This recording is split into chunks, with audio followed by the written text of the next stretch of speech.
Hello and welcome back to the channel. So why does Sparking Zero only have one single player map, the Hyperbolic Time Chamber?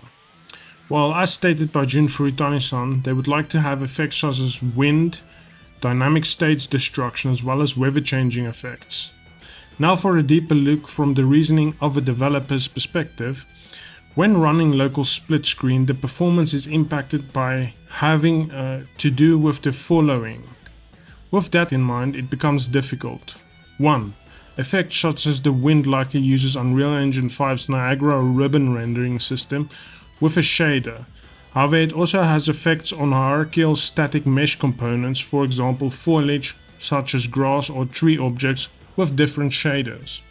This means basically wind effects being the lines that is showcased when moving, as well as grass weaving around and trees bobbin weaving around when wind is blown. But this is actually just the effect. It's not actually, there's no physical wind in the game. It's just an effect that's triggered by programming.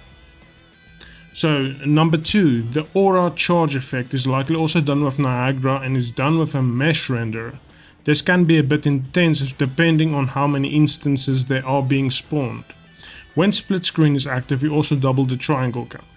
This means when you have two characters charging key, aura, their aura is effect is displayed. However, in split screen there's 4 instances of aura being charged. So this effect is basically doubled and that needs to be rendered.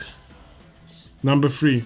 The more complex stages such as the city stage or highly destructible ones have a lot of objects and physics to them, not to mention effects such as dust, smoke and explosions, which increases performance, especially in split screen. You're gonna have some of those things double impact performance.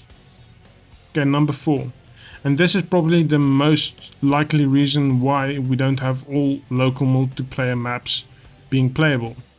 So the likely reason for not doing all maps in local multiplayer is because the developers are in the latter stages of development and this decision was made quite late. The decision to do split screen local multiplayer.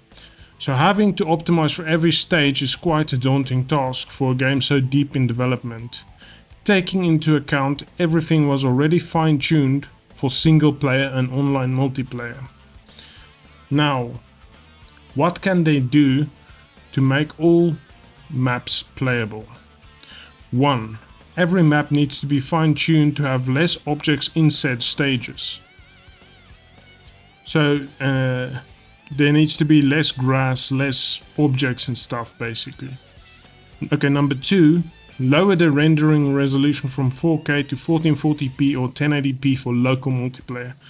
This means, as seen on the Bandai Namco site or on the Sparking Zero website, the game is running in 4K resolution on the consoles.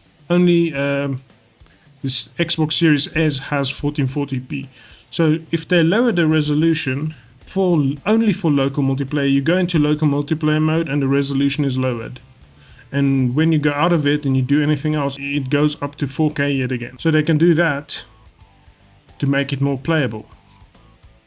And number 3, if they aren't already using Unreal Engine's temporal super resolution scaler, they should use it, or AMD's FSR technology. Number 4, they can also create maps that are less intensive, such as for example the sky map from Xenoverse 2. Well, thank you for watching and remember to like, comment or subscribe. And I'll see you in the next one. Until then, goodbye.